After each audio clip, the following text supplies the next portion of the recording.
But let's start with Manchester United and the news that we brought you a couple of hours ago. Casemiro will leave Old Trafford at the end of his contract this summer.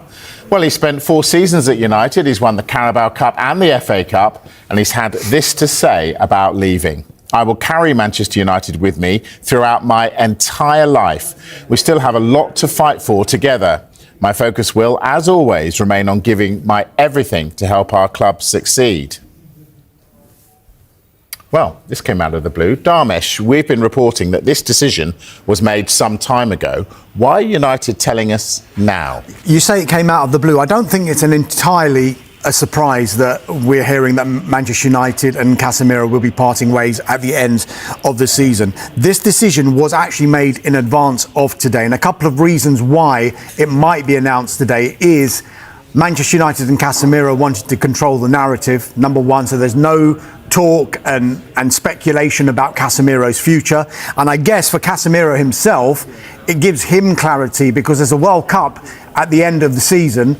He will then be in a position where he knows where his future is going to be because his representatives will no doubt be able to speak, well, they can already speak to clubs outside England ahead of signing a pre-contract agreement if he wanted to do that, or come the end of the season, just focus on the World Cup and then look at every option that he has got and then make an informed decision with all of the choices that he might have at that point. Another reason that Manchester United probably are looking at this situation and thinking, do you know what, we know we've got an option to extend Casemiro's deal for a further year, but he is one of the highest earners at Manchester United. And I think that could have played a huge part in Manchester United deciding, actually, we need to start moving forward once Casemiro has left, because he's not, clearly with his age, not going to be part of the long-term plans for Manchester United. So maybe this is the time to say, right, thank you for your service. It's time to move on, and we can then reinvest those wages, those big wages, on another player when we do make those signings. All right, so on that note then, what does this mean for their transfer plans? Nothing immediately. Their immediate plans in terms of what they look to do in this winter window remain unchanged. We've been reporting their main priority in 2026 is signing 1, if not 2, top central midfielders. With Casemiro departing, you'd suggest perhaps they'd be looking at 2 rather than 1 now, though saying that there was perhaps always an expectation that Casemiro would be departing this summer because he turns 34 next month, and as Dharmesh was saying there, in terms of those wages, he's in a position whereby he's one of the highest earners at the football club right now, and Manchester United do not want to be seen to pay these extortionate wages anymore. Their focus remains signing these top central midfield players in the summer. We know they'll be more gettable then. They'll be easier to do those deals unless there's a unique market opportunity whereby somebody like Carlos Baleba, Elliot Anderson, Adam Wharton or João Gomez became available now, but the situation they're in, the situation their clubs are in, makes it very unlikely that those clubs want to sell those players at this stage of the season. Casemiro has enjoyed a really, really good period for Manchester United of late. It was felt that maybe 18 months ago he wasn't going to be a player that would feature for Manchester United. It was felt by some pundits that his legs had gone and the football had left him. Well, he's shown in recent time he still has a key role to play for Manchester United. United don't want to commit to those type of wages, but saying that, the replacement won't be cheap. Right, we're going to break off from that. We've got some breaking news coming out. Football correspondent Rob Dorset has the news. Rob. Mike, significant breaking news and exclusive breaking news we have for you on the transfer show this evening. I can tell you that Manchester United are ready to open contract talks with Kobbie Mainoo over a new lucrative deal. Now, those talks haven't started yet, but there has been initial contact with Mainoo's representatives, I understand, with a plan to sit down and go through the details of a contract in much more comprehensive terms. And you mentioned Casemiro there because it's a very significant time, isn't it? On the day that Manchester United have announced that Casemiro will be leaving the club at the end of the season, at the age of 34 he will be by then, it's now very, very clear that Manchester United want to tie down another midfielder, one who is much, much younger, only 20 years old, and one who Manchester United see as absolutely key to the club's future. Now, of course, because Mainoo came through the club's academy and achieved so much and risen so quickly, his wages right now in his current deal are not very high at all. Compared with the rest of his teammates, he's on a significantly lower salary. And that's something that has always been in the background here and obviously consciously thought of by both sides. But this new deal, if and when they sit down and discuss it, my understanding is will be to offer him a much more lucrative contract and bring him much more up to speed and up to the level of some of his esteemed colleagues, and one which Manchester United will feel reflects the standing he has within the club. And of course, this is a significant change for Mainoo as well. Remember, he started his first Premier League game of the season under new manager Michael Carrick, new head coach Michael Carrick at the weekend. Before that, under Ruben Amorim, he didn't start a single Premier League game this season. And so I think my understanding was, whilst Mainoo and his representatives were keen to sit down and discuss a new deal and try and deal with that anomaly of his lower wages, United, of course, didn't want to upset the then incumbent head coach, and they didn't know what the plans were longer term going forward. There was interest in Mainoo from a number of European clubs, including Napoli, and there was some suggestions, some reports that Mainoo might be interested in going out on loan to try and get some more game time. It was made very, very clear that Manchester United weren't going to allow that to happen because they see him as a key part of the squad going forward. And of course, Michael Carrick comes in, picks him for his first game, a much more rosy future this season, it seems, for Kobbie Mainoo. And as a result of that, it seems that Manchester United feel this is the right time, while they're putting their house in order, while they're dealing and making decisions with the long-term future of players like Casemiro. They want to tie down some of their younger stars who are important to the club going forward. Kobbie Mainoo is absolutely at the heart of that. And so, big breaking news that we'll just repeat for you and remind you of for you on the transfer show tonight. The talks haven't started quite yet, but I'm told there has been initial contact between Manchester United's bosses and Kobbie Mainoo's representatives. And Manchester United are ready now to sit down and discuss a new and much improved contract with their young midfield star. Rob Dorset, our football correspondent, with the breaking news. Thank you, Rob. We've got to start with Cole Palmer, Darren Ambrose. We know he's a Manchester United fan, chippy chips, etc. The Chelsea fans aren't going to like that story, are they? They're not. I don't think Liam Rosenior is going to like that either, to be honest. And he's had his injury problems, but he's the main player. He's the best player at Chelsea, let's be honest. When he's on form, he's the best player.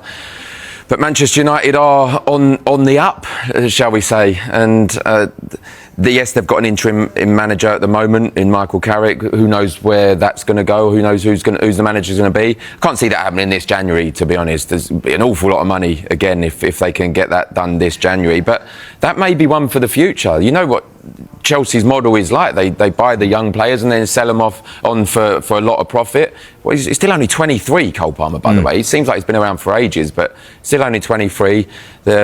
So I can see this one rumbling on till the summer for sure. It's a historic Premier League rivalry. We can't wait for this one on Super Sunday. Arsenal and Manchester United renew hostilities.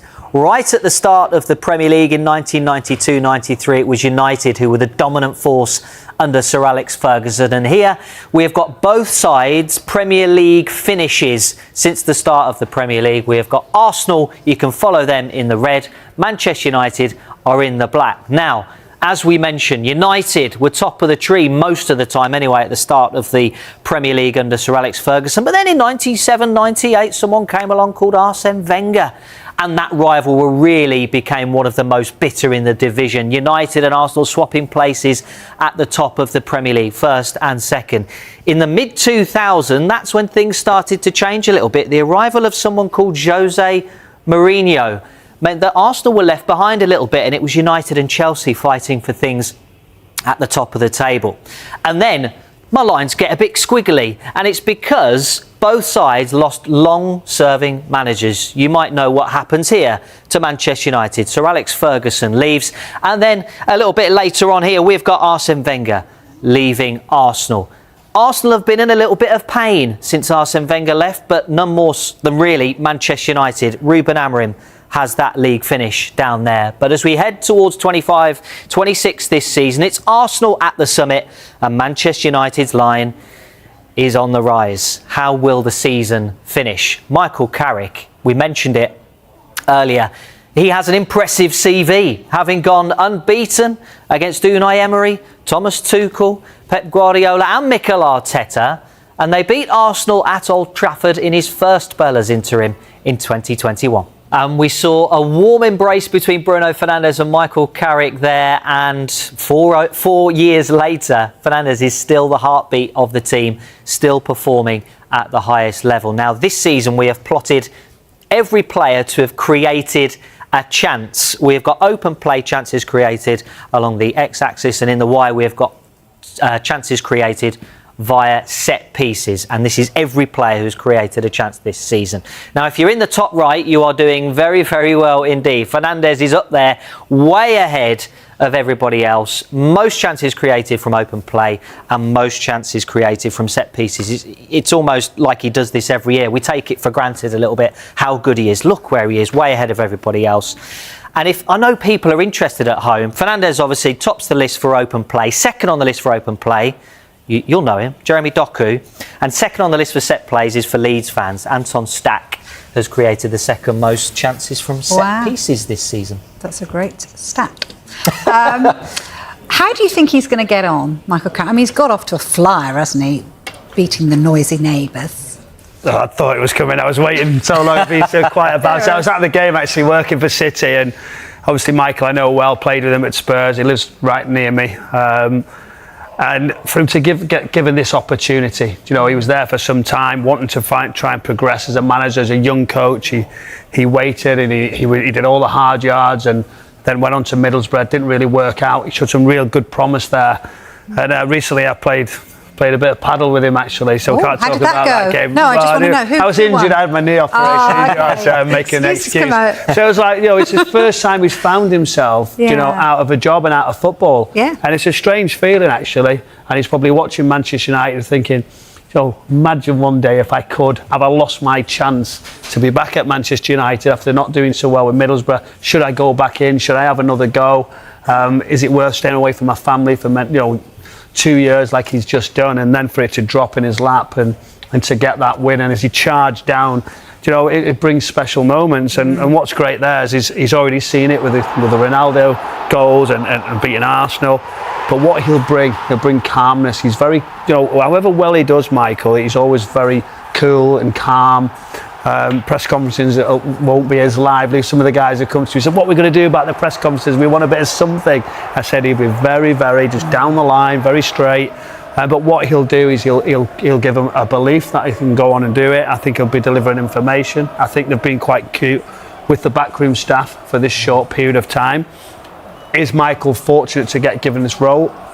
You would say yes, from you leaving Middlesbrough to then going to be manager of Manchester United. But I think he'll have the utmost respect with the players straight away, because the way he'll treat them. And Bruno Fernandes, just looking at those stats, I mean, listen, for all I go and cover Manchester United, he's the one person I've been banging on about for many years now. He does special things, doesn't he? Do you know, like when he gets the ball, he'll create a chance, he'll try something, try and get him on the ball as much as possible. Yeah, and Terry Henry did some great analysis on Monday Night Football of the breakaway goal from Bumo and how Bruno Fernandes just engineered that move. It was brilliant. If you haven't seen it, go back and watch it, because it was really good analysis. And actually, Michael Carrick only had a couple of days with that team ahead of the City game. Now, I know City weren't very good in that game, but for not only the game plan to look so good, but for the players to execute it in that short space of time. Now he's had a full week. What's the game plan against Arsenal? What do they do against this Arsenal side? Is it similar, sit back and transitions? Well, I think as well. I think with having Brian Mbeumo at the top of the pitch, you could get after them. You know, not just sit and wait. You could actually go and press and be dynamic and try and get in behind, and you know the balls and the deliveries will come. And now we can't judge too much now what happens next, whether we get too carried away. I always say, well, it was a one game. There was always going to get reaction. Manchester City were very poor. They played right into their hands, and it could have been a lot worse. But it's now a step up for Manchester United to gain that confidence and belief, and why not? And not to celebrate too much, because as a group and as a collective, they've been poor for some time. And I think that's the only danger. They've got to start delivering more as a group, being harder to beat, more dynamic. You talk about Casemiro, out of possession. Manchester United for some time have been really bad. I want you to ask him next time you play paddle with him, because he's talked about the future and he's kind of dismissed it and said, I'm thinking of the job. I'm not back yet. He's seen Manchester United. I'm still waiting. I'm home for the next few weeks. But he's gone now. There's no paddle partners. Well, you need to get. I only played once, by the way. But I'm just saying, he felt like he was, just sort of having a look at what his future is. And now things change quickly, isn't it? Football.